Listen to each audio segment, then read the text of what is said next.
Honorable Mayor Carmelo Pogi Lasatin. At tayo po ay kanyang pinaunlakan at napakaganda po ng kanyang suporta, kaya nagpapasalamat po tayo sa LGU dito sa Angeles City.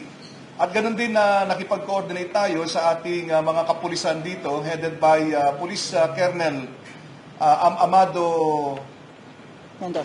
Mendoza. At napakaganda rin po ng suporta na kanilang ibinibigay po sa atin.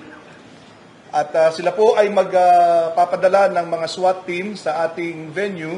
Kasama na po rito yung mga K9 para siguruhin yung proteksyon at kaligtasan ng ating mga darating na mga bisita. Wala po ba, kasi nung nakaraan, baka may mga truck na naman, mga heavy equipments, na ipaparada para di patuloy. We are a day and a half from Monday, and well, so far, wala naman kaming naririnig, no?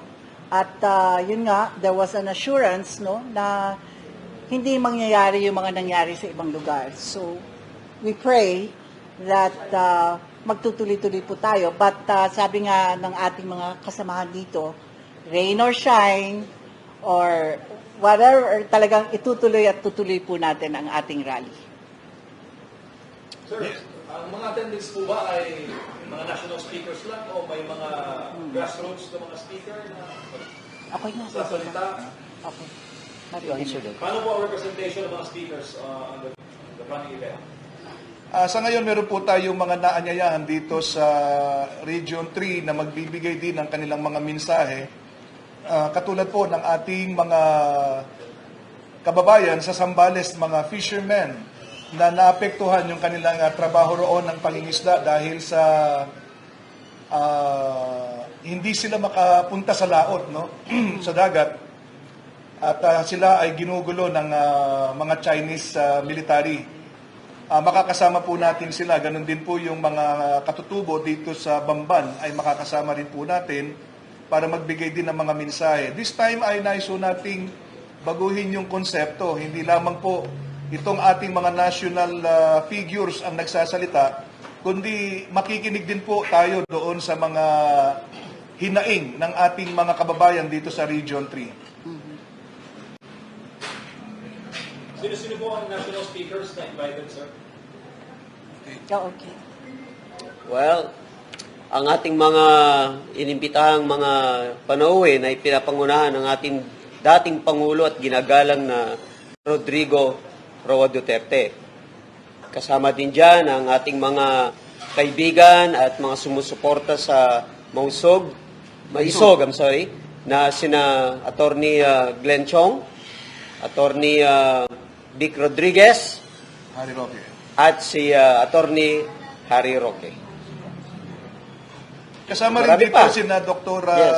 Lorraine Badoy, kasama rin dito sina Attorney Trixie Angeles, at marami pa na gustong magsalita this time dahil first time ito na mangyayari sa And Luzon. of course, yung maraming nag-aabang, Yes. yung ating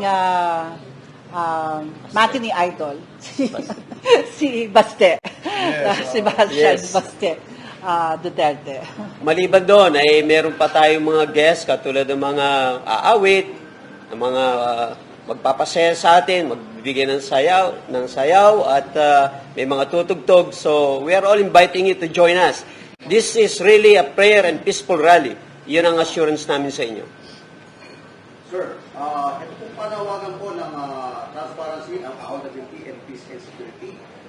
Sir, hanggang kailan po ito natin isisigaw po ito sa bawat lalawigan, sir? Hanggang hindi tayo tinutugunan at hindi tayo sinasagot ng ating gobyerno. Marami pong tanong sa mga binasa po natin kanina at marami pong mga issues, no? Katulad ng sinasabing napaka-importante ang natanong natin, yung kanyang alleged drug addiction. So, importante po yun kasi I think on what is happening, the manifestations, on the things that yung talagang gusto nating mangyari sa ating gobyerno, talagang hindi natutugunan. No? So, 2 years into his presidency, malapit na po ang SONA. So, ito po, nilalagyan po natin ng grado. No? At tinitingnan natin kung ano mga achievements na nagawa ng itong gobyernong to. So, sa palagay namin, he has a failing grade. So, yun nga. So, hanggang hindi natutugunan ng gobyerno ang ating transparency, ang ating accountability, ang ating security, of course, yung nga sinasabi natin na medyo yung ating yung sa Ukraine siguro makakapagsalita po kayo tungkol dito no sa ating security and peace and security. Sir, pakilala po muna kayo, sir. Ako po si Arnel Salvacion Cruz at ako po ang Secretary General ng Treasure Hunters Association of the Philippines Incorporated, yung TAPI. At kami po ay, aming grupo ay makikisama dito sa ating gawain nito. At patungkol po doon sa security na tinatanong sa atin, kanina po ay ang napatoka sa akin na yung tungkol po doon sa EDCA. Ano po? Yung pong ating EDCA, dati-dati ay 4 lamang, if I'm not mistaken. Ngayon po ay 9. At yung pong EDCA na ito po ay halos nakapaikot na doon sa buong bansa natin, hanggang Palawan, hanggang Mindanao, hanggang doon sa dulo. At maging doon sa tagiliran ng ating pong archipelago ay nandoon. Ibig sabihin, yung EDCA pong ito ay nakabalot talaga yung ating bansa. Ang sinasabi ko dito ay hindi na natin ito pwedeng paalisin. Hindi na natin ito mapapaalis sapagkat ito ay, sabi ko nga, hindi lamang sila nakayapak, baka nakasimento na pati yung mga paa nila dyan. So there is no way for all of us Filipinos to have these people na umalis. At alam natin kung anong meron doon.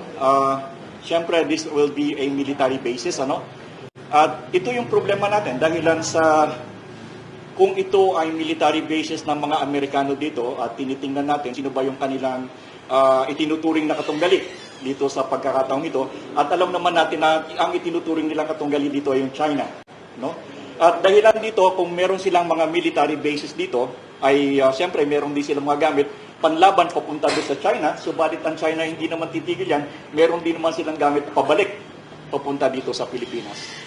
At itong problema natin, ang sinasabi ko nga palagi, kung magkaroon talaga at matuloy ang labanang ito, hindi po Amerikano ang mamamatay. Kasi wala naman pong Amerikano na nakatira doon sa mga lugar na yun. Ang mga nakatira po doon ay pawang mga Pilipino. Ano po, mga simpleng Pilipino na namumuhay ng tahimik, namumuhay ng maayos. Ngayon, ano ang mangyayari sa kanila kung sakaling talagang matuloy ang awayan ng dalawang grupong ito? Ang una pong casualties, hindi lamang po katotohanan, kundi yung pong mga tao na kung saan ang tawag ay Pilipino. Ano po? So ano na lang ang solusyon? Ang sabi ko nga dyan, ang tanging solusyon dyan ay alisin yung mga tao doon sa lugar na yon upang sila ay makaligtas. Kung sakaling mang magkaroon talaga ng awayan. At ang mangyayari dyan, kung sila aalisin doon, madi-display sila doon sa kanilang lugar, ilagay natin doon sa ibang lugar na kung saan may hindi nila sarili. Pero ito lang ang nakakatawa doon. Bakit tayo tatakas sa sarili nating bayan dahil lang sa meron lang taong hindi naman taga rito sa atin na gusto mag-awayan? Hindi po ba? Bakit kinakailangan ma-displace ang tao natin dahilan sa merong mga ibanyaga na kung saan ay naglagay ng mga base doon sa ating lugar at pagkatapos wala naman tayong kinalaman sa kanilang awayan, tayo po ang aalis para magtago, para hindi tayo madamay. Ukraine. Yun po isang hindi maganda. Isa pa pang problema natin. Kung kayo po ay aware doon po sa labanan ng Ukraine na ngayon po ay halos siguro malapit na mga mag-1 milyon ang mga Ukrainian na namamatay. Of course, sa side din ng Russia, meron din pong namamatay. Pero pag tinignan ninyo, almost wala ng taong sibilyan na nakatira na citizen ng Ukraine sapagkat sila lahat ay nag-alisa na. Dahil lang sa madadamay, mamamatay sila. In fact, marami na namamatay sa kanila. Now, sino po nag-aaway doon sa Ukraine? Ang nag-aaway po doon ay Amerikano kasama ang NATO at other Western countries. Ang kalaban po nila ay Russia, ang kakampi ay Belarus na sinusuportahan ng China and probably North Korea. Ano? Itong mga ito ay nag-aaway, walang kinalaman yung mga citizen ng Ukraine, pero sila po ang apektado, sila ang namamatay. Ganyan din po malamang na maaaring mangyari sa Pilipinas kung magkakatuluyan ng awayan ang Amerika at China. Wala naman tayong kinalaman, hindi naman natin ito away. Subalit, pinayagan ng pamunuan natin mismo na ito'y mangyari. So, sino po ang apektado? Tayo po ang apektado. Kaya po ang tanong, may magagawa pa ba tayo dito? Sa totoo lamang po, hindi na natin kayang paalisin ng mga dayuhan na ito sapagkat masyado nang malalim yung kanilang pagkakalagay sa ating lugar at hindi na ito basta-basta mapapaalis. In fact, ang mangyayari niyan, kung magkalabanan, tayo po ang aalis sa sarili nating lugar kung gusto pa nating mabuhay. Ganun po ang mangyayari sa atin. We will become the second possible Ukraine kung hindi natin ito maiiwasan. Sir, ano po ang masasabi niyo, sir, sa mga taga-Sambales na mga ilan ay nagsalita po sila nung panahon po ni dating Pangulong Rodrigo Roa Duterte ay malaya po sila nakakapangisda sa Scarborough. At ito po panahon po ni Pangulong Bongbong Marcos, hindi na po napapayagan at hinaharap na po ang ating mga mangisda doon. Dito ho ay maliwanag na napakaganda noong foreign policy ng ating dating Pangulo na friends of all and enemies of no one. Yan po naman dapat talaga ang ating dapat na i-adapt na polisiya na hindi tayo dapat na makikipaglaban sa China. Ang nagiging problema ho kasi nagkakaroon ng maling impresyon na kapag sinasabi nating no to proxy war, akala ho nila pro-China tayo. Hindi po ganun. Hindi po tayo kumakampi sa China at hindi tayo umaaway sa US kapag sinasabi natin yung no to proxy war. Tayo lamang po ay tumututol doon sa ginagamit ang digmaang ito, ang mga Pilipino ang mapapahamak po dito. That's true. Ang nakakatakot lamang sa senaryo ay kamakailan lang narinig natin na nagsalita ang ating Pangulo na kung merong mamatay ni isa man sa ating mga kasundaluhan o sa mga sibilyan natin ay hudyat ito ng digmaan. Alam natin na maigpit at strikto ngayon at pinagbabawal at nagbigay na ng mensahe ang China na huhulihin ang mga lalampas doon sa tinatawag nilang teritoryo, no? At alam natin hindi nagbibiro ang China, no, sa kanilang pagsasabi ng ganito. Kaya ang sa amin, gusto lang natin na mamuhay na mapayapa Gusto lang natin na makapagtrabaho at kumita ang ating mga mangingisda para sa kanilang pamilya. Tayo ng mga sibilyan ay mamuhay ng maayos, magtrabaho para sa mga mahal sa buhay. Hindi natin gusto ang digmaan. At katotohanan talaga yan. Hindi naman tayo tutulungan ng Amerika sa unang mga linggo, buwan ng digmaan. Tayo ang unang haharap. Ano ang ihaharap natin? Ang ating mga anak, ang ating mga magulang, ang ating mga kabataan na walang alam sa digmaan? Anong panlalaban natin? Na tayo ay titingin na lamang sa itaas na parang nanonood tayo ng mga kwitis na ang mga balang ito, ang mga bombang ito ay papunta sa atin. Kaya isipin natin mabuti ang nangyayari ngayon at ipanalangin natin na sana ay magkaroon ng pagbabagong isip o tingnan na mabuti ng Pangulo natin ang maaaring mangyari sa susunod na mga araw kung hindi magbabago ang kanilang mga sinasabi. Gusto ko pumaga doon sa mutual defense treaty natin. Medyo nakakatawa ito dahilan sa ang palagay niyo ba ang Amerikano ay makikipagdigma para sa ating dahilan lang sa mayroong isang Pilipinong namatay? Palagay niyo ba sila susubo dahilan sa meron lang namatay na isang Pilipino? Na katulad na sinasabi nila na sila ay parang talagang dikit na dikit yung ating relasyon sa kanila na kapag inaway ang Pilipino ay ang Amerika ay talagang pupunta doon. Alam niyo, bago humakbang ang Amerikano para makipaggera sa atin, yung pong Mutual Defense Treaty na yan, kinakailangan po munang magkaroon ng pagsang-ayon sa Kongreso. Hindi naman po, US Congress, hindi naman po ibig sabihin kapag merong namatay na Pilipino gawa ng China, ay makikipag-away na agad ang Amerikano. Kinakailangan pa po na magkaroon ng deliberation sa US Congress kung sila ay magdi-declare ng war or not. Sa palagay niyo po ba ang Kongreso ng Amerika ay magdi-declare ng gera dahilan lamang sa isang Pilipinong namatay? Ito po ang pinalalabas kasi, nagkakaroon ng misconception ng mga Filipino people na ang mga Pilipino na kapag meron daw na inaaway at namatay na Pilipino, automatic ang Mutual Defense Treaty. Hindi po ganun. Hindi po ganun. Kaya dapat po ay maging maliwanag sa kaisipan ng mga Pilipino na huwag po tayong magkaroon ng maling kaisipan na kapag merong namatay na Pilipino ay automatic na makikipag-away ang Amerika. Para sa atin na kung saan ito po yung impresyon na ibinibigay nila para po tayo ay manatili na payapa sa ating pong pakikisama sa kanila. Hindi po basta magbibigay ng go signal. Naniniwala ko ang Kongreso ng Amerika dahilan lamang sa may 1, 2, 3 Pilipinong namatay para kanilang i-invoke yung Mutual Defense Treaty. Wag po tayong mangarap dahil hindi po yung totoo. Ako po hindi laban sa Amerikano or what. Ang sinasabi ko lamang po ay magpakatotoo tayo dahil ito po ay talagang mangyayari. Hindi po katulad ng ipinapakita o pinai-impress sa atin na ganito ang katotohanan dahil hindi po ganun. Ako naman ang may tatanong, in regards to this, ano ba ang ginagawa ng gobyerno natin dun sa ating mga mangingisda na hindi nakakapangisda at syempre hindi nakakapaghanap buhay? Wala akong naririnig na tugon ng ating gobyerno para sa kanila. So, ako ay isang natatanong din. Last question po, no? Bago, ano po masasabi niyo na ito po mga pledges ng mga ibang bansa ay wala pa rin hanggang ngayon? At marami po kalimberg sa atin, sa ating gobyerno. At panay po ang ikot ngayon ng ating Pangulong Bongbong Marcos sa pamamigay po ng mga ayuda.